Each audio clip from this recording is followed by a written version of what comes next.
Good evening, parents. My name is John Karavias. I am the Research I teacher. I am the co-teacher.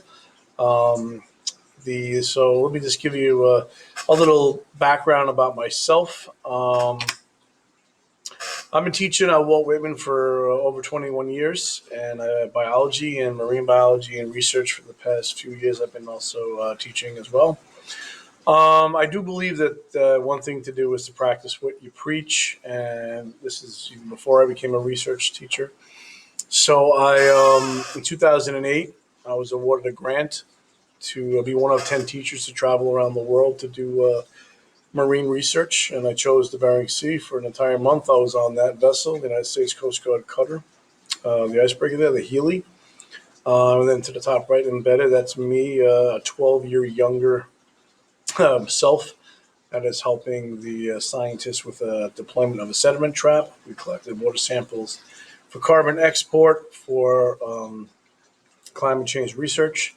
A couple years later, I went back out to the field. This time, boots on the ground, where I flew into Fairbanks, Alaska. Drove the Dalton Highway up north to a place called Tulik Field Station, about 360 miles north. We passed the Arctic Circle, and that's our red Ford excursion. That I think 75% of that 360 miles were in dirt roads. It's a pretty nasty road. I knew I was in for an adventure when I looked in the back of it, and it said I saw two full size spares in the back of that truck. We didn't need to change a tire, but we did blow out the windshield. We got sprayed by a truck. But some pretty cool stuff. So I was up there to collect cores from the tundra to reconstruct paleo data. Ultimately, we wanted to see as the active layer of the tundra is melting, will there be more carbon sequestration or less due to more photosynthesis, meaning will we take more carbon in, or is there more going to be released for that melting with methane? So that was the second study that I was part of years ago. So I not only do I teach research, I've also have done it, and I'm very well versed in biology and marine biology and the living sciences. And What's our goal?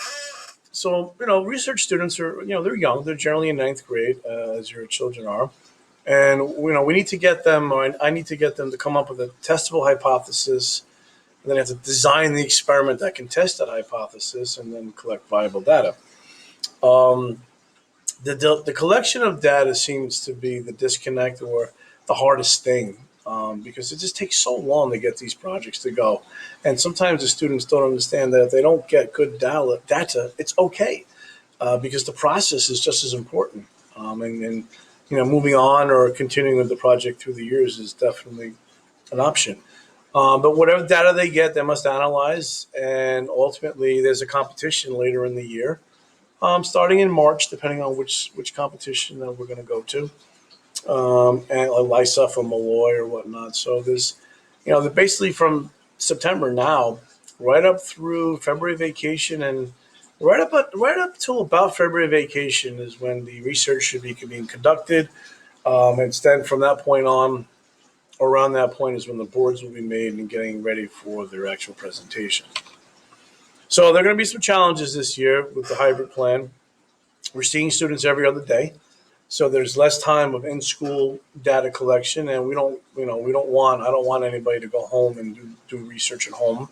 The idea is to do it here, but that may change this year as we are at the moment of this video. We are starting to we're starting to get it honed in on our topics for the students.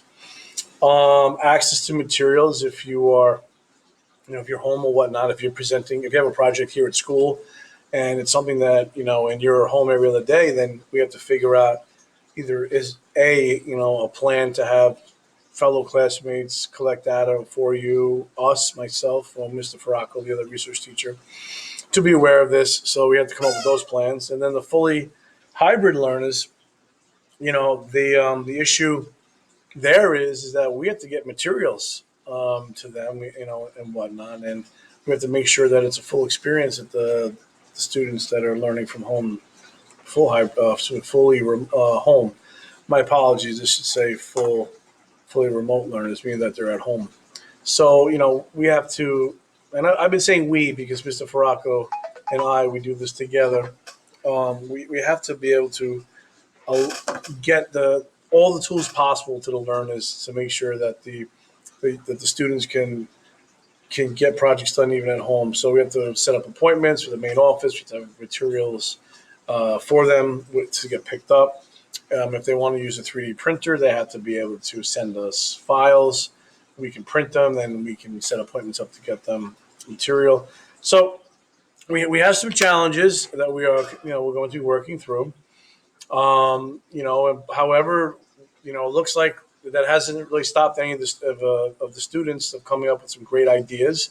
Of which this is what the week that we're coming up with 3 topics, and then Mr. Faracco and I are going through viability. Can we do these things and whatnot? So that's really it. I mean, this is a very very independently run classroom where kids have to be very motivated and.